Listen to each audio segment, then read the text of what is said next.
put in the position of delegate representing District 14.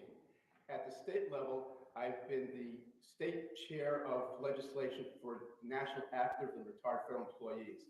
In that capacity, I was instrumental in getting that bill passed last year to help seniors retire in Maryland rather than go to Delaware or Pennsylvania.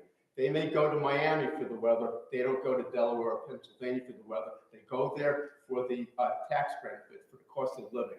And when seniors leave the state to retire elsewhere, they take their tax money, their buying power, and their community service with them. So that was key. And the sponsors of that bill, both Democrat, Sarah Elfreth, and Republican Hershey, came to me to help craft that legislation. And we finally got it done, and it was unanimous. But that's an example of how I worked. They talk about working both sides of the aisle. I worked both sides of the aisle to get that bill passed. And keep in mind that seniors are a key constituency. According to AARP, there are now more seniors over the age of 50 in Maryland than there are students in our school system.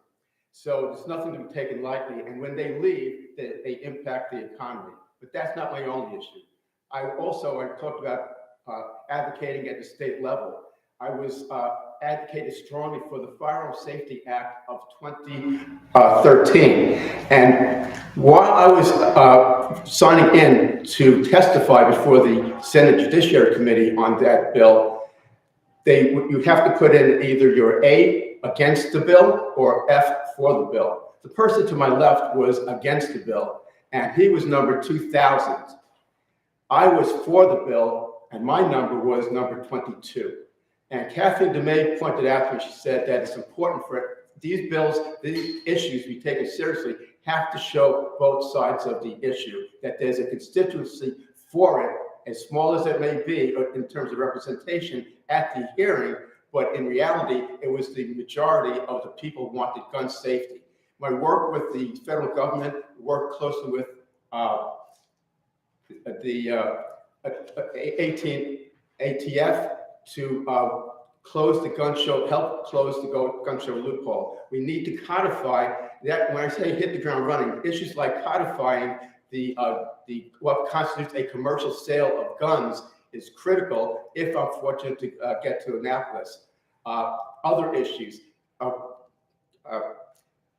talk about healthcare, the pharmaceutical pricing. Right now, the pricing on pharmaceutical companies only apply research and development costs to domestic sales, not to foreign sales.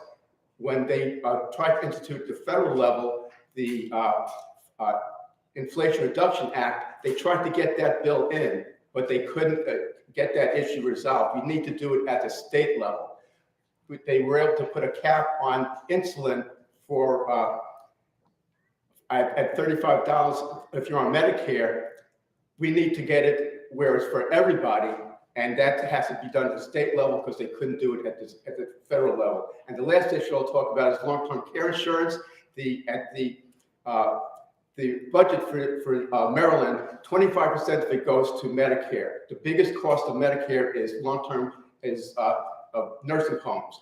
We need to have incentives to get long-term care insurance covered so that people stay out of the nursing homes longer, and that has an impact on our overall economy, and that's what I hope to do when I get to Annapolis. Thank you so much, Paul Schwartz. We'd like to hear from Matt Post now. Matt, please introduce yourself and tell us why you're running. Hi, folks. My name is Matt Post. Grew up not too far away from, we're recording this right now in Brookville and James Creek. Went to Brook Road, Farquhar, and Sherwood. Coached pre-team at Manor Oaks and James Creek. Volunteered at the Only Farmers Market. Played a lot of different sports at OBGC, but was not particularly good at any of them. And I'm also a former school board member, a gun safety advocate, a local nonprofit leader here in the community. And I'm running to fight for this district, which has been home my whole life in the state legislature. Our district today faces profound challenges of education, of democracy, of safety. And this moment demands that our next representative arrive in Annapolis ready. Our next delegate must be ready to navigate elected legislative office. I've done it. As a former member of the school board, I have a track record of getting big stuff done, like expanding pre-K and securing more mental health supports for students. Our next delegate must be ready to bring more people into our democracy. At March for Our Lives, it was my work to activate disaffected voters and bring them into the political process. And that's the kind of work I want to bring to this role. Our next delegate also must be ready to represent the unique needs and concerns of this community. This district made me who I am, and I'm ready to continue fighting for us in Annapolis. I briefly want to discuss 3 issues I hope to prioritize as our area's next delegate. Our schools are understaffed and overcrowded. Gun violence is near an all-time high, and our government is too inaccessible for too many. On schools, I think we need to bring back more state dollars for overdue construction projects in the district. We need to make sure that the state's multi-billion-dollar education plan, the blueprint, and its transition to universal pre-K and higher teacher pay happens quickly and equitably. On gun violence, I think we need to follow the lead of other states around the country in strengthening concealed carry permitting here in Maryland by requiring the safe storage of firearms. I also think we should lead the rest of the nation in new and innovative models of gun safety, like massively investing in violence intervention programs and hospital-based support for survivors. On democracy, we need a delegate who's going to work constantly to make sure that everyone feels heard and seen in our political process. And this is not something you can hold the legislature. You need somebody with experience connecting with disaffected voters who's going to work their tail off to make sure that everyone's voice feels heard. That's just a little bit about me and what I hope to accomplish as a delegate, but I'm looking forward to continuing the conversation with folks across the district about the future of our community. Thanks so much. Thank you, Matt. We would like to give the opportunity now to hear from Doug Terry. He's a lifelong journalist, documentary producer, and writer, also executive producer of the nonprofit Emergency Response Network. He's lived in the county for 34 years. Doug, take it away. Okay, thank you very much. I decided to enter this race, even though at the time there would be 11 other candidates, one has already withdrawn, because I'm opposed to the system that's being used to replace vacancies or fill vacancies in the legislature. We need to make it more democratic.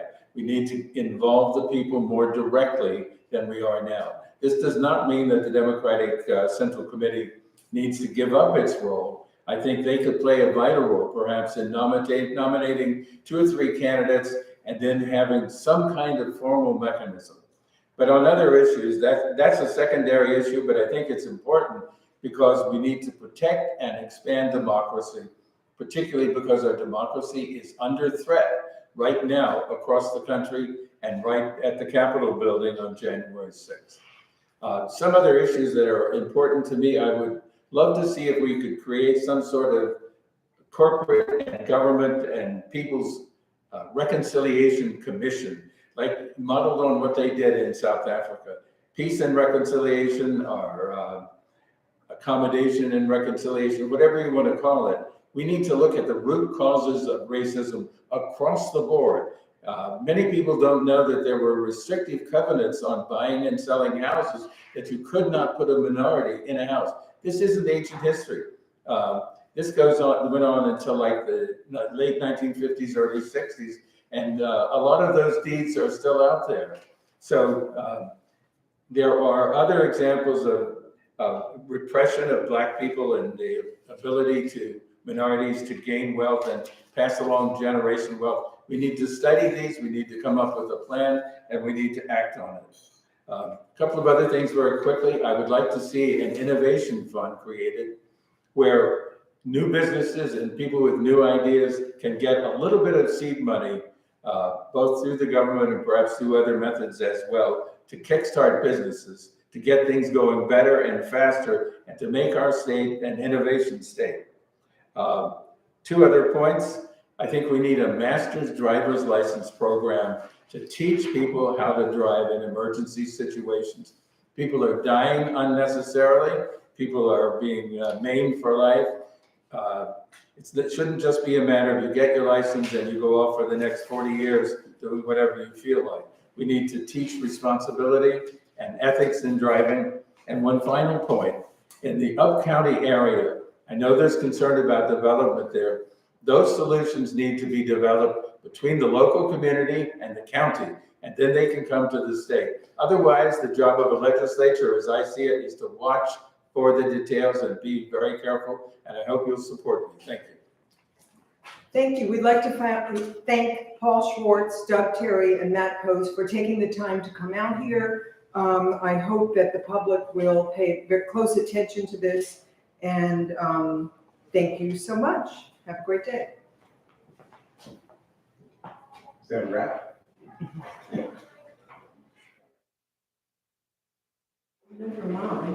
Oh, yeah? You know I run the farmer's. We were going out live, but, I feel like an idiot. I